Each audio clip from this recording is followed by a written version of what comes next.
Morning, everybody. Good morning, sir. Hope you're warm and cozy and maybe a little more alert than I am.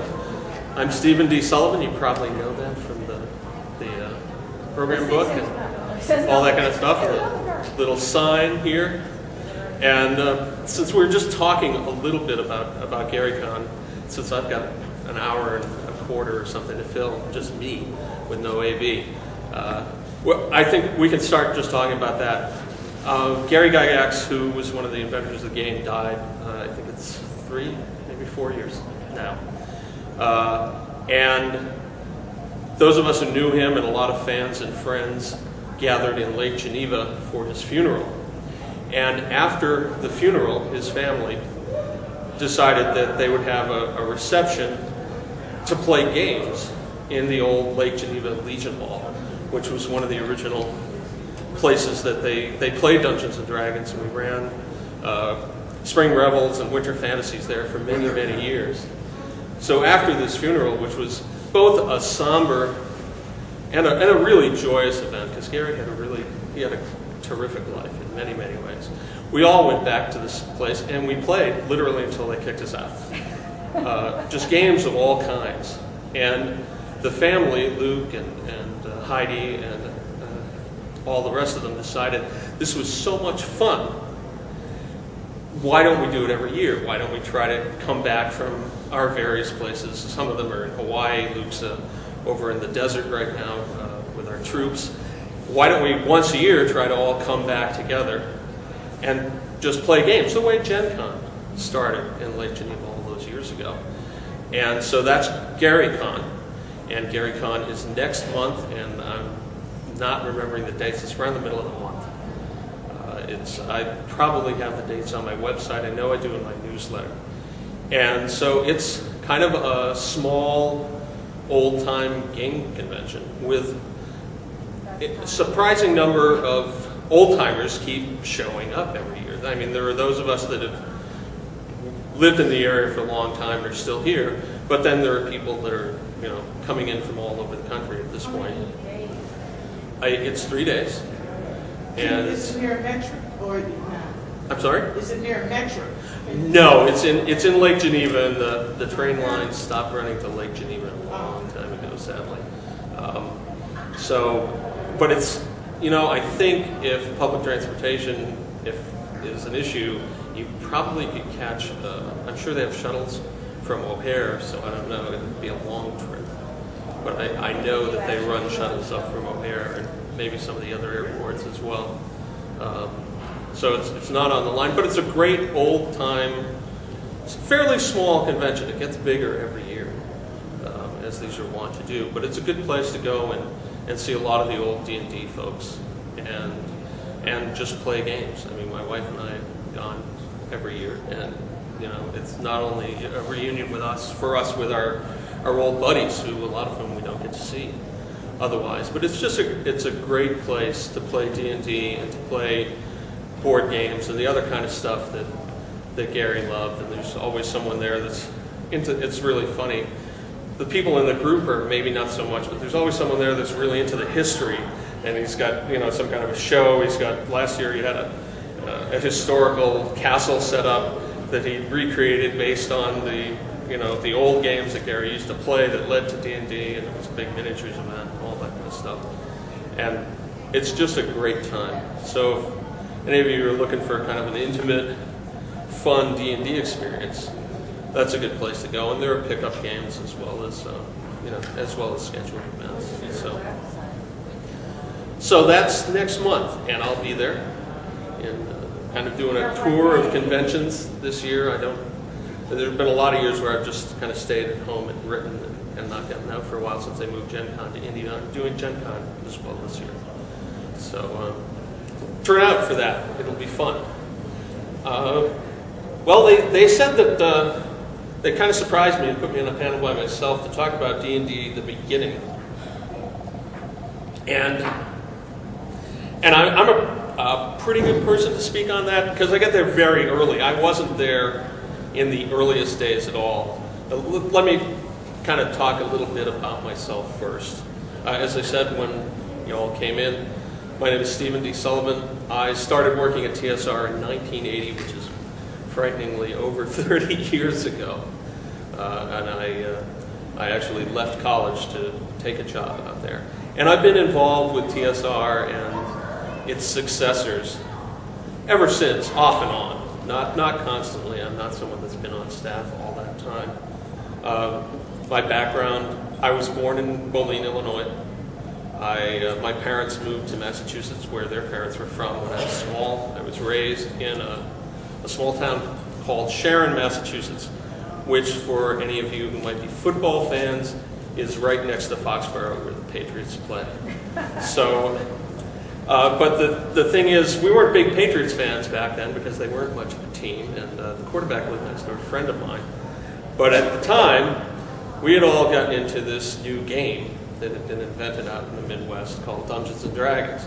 And I think D&D first showed up in Sharon right around the time it came out. I remember people playing it in 75 and perhaps right around there. Now, at the time, I wasn't into it.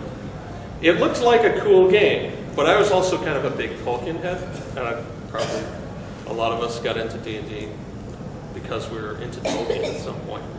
And playing in a Tolkien-like world almost seemed kind of a little blasphemous to me. It seemed like, whoa, that's like messing with the master. So I actually watched people play, people I knew were playing, but I kind of watched them for about 2 years until I met this girl who was this really cute girl, who was the sister of one of the dungeon masters, and she played. And I thought, well, if I start playing this game, I'll get to hang out with her. And that actually worked. That was a brilliant strategy, as it turned out. And she and I went out for like 2 years.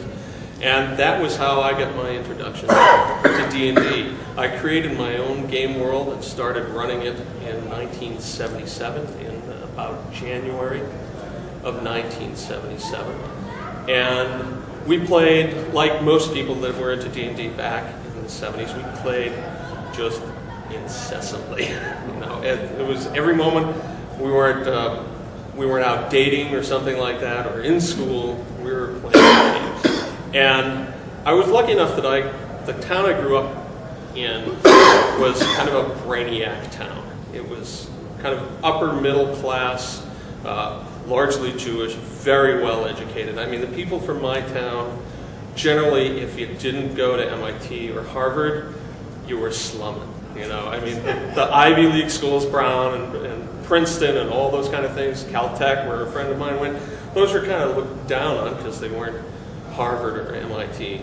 I didn't go to either of those places, but the people I hung out with who were kind of these math savants and brilliant people. In fact, the girl that I was dating at the time, I hope you all don't mind me digressing here. The girl that I was dating, her entire family, there were 3 of them, 2 girls and a boy, and they all got perfect scores on their SATs.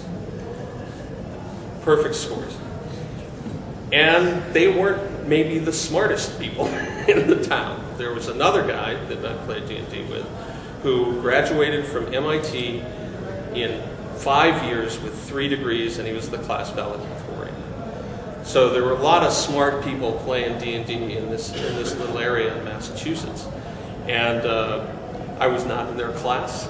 But I did learn a lot about math and game theory and probabilities and that kind of stuff that I, as a guy that grew up interested in monster movies and comic books and Ray Harryhausen and all that kind of stuff, hanging out with these people who were math team people as opposed to art people, which is what I came from, was really educational and helped me learn how to think of the game conceptually as well as how to play the game. We played a very this was back in the days of the 3 rule book, the Brown rule books. So right about the time that it went from having Balrogs and Hobbits to having Type 4 demons and halflings, or Type 6, whatever type they were. So there was a lot of room for interpretation in the game rules at that time. There was one of the guys that ran the game very seldom rolled dice for anything. I mean, it was very much an interactive game with him. And the group that I played with more was kind of a middle of the road. We did a lot of charts and tables for our own use, but then we did an awful lot of kind of role-playing stuff for the games as well. So that's kind of the background. I started, as I said, I started playing in '77. Sometime not too long after that, I started reading Dragon magazine. We had the first issue in our gaming group, and I started buying my own around issue 6 or 7. So in that way, I became more familiar kind of with the wider concepts of the game.